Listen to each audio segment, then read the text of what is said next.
Ella és la Natàlia, és monitora. I ella és la Gerald, també monitora de l'Esplai Sant Jordi. Estem aquí per reivindicar que ens fan fora del nostre local i per l'any que ve no podrem estar allà. Necessitem un lloc on fer la nostra activitat, que realment és molt important. Treballem amb nens i L'educació en el lleure.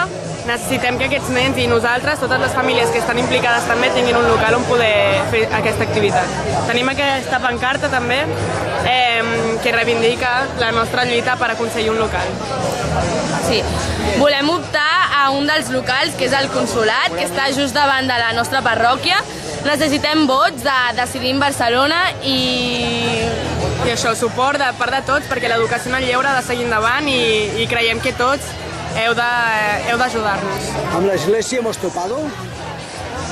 amb l'església hem topat, ens fan fora per una sèrie de motius i No justificats. no just...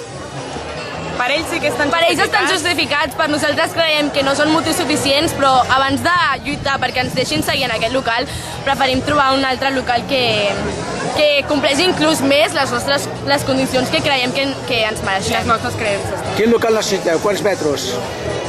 Realment nosaltres necessitem un lloc, encara que sigui només una sala, per deixar el material i per poder fer reunions.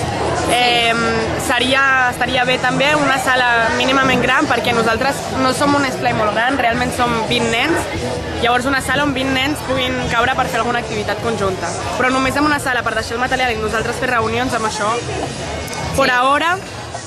Exacte, i on quan faci mal temps puguem estar amb els nens i tal, i de mentre podem fer activitats pel barri, que realment és el que necessitem, que els nostres nens coneixin el barri i és un dels valors més importants, que coneixin el barri.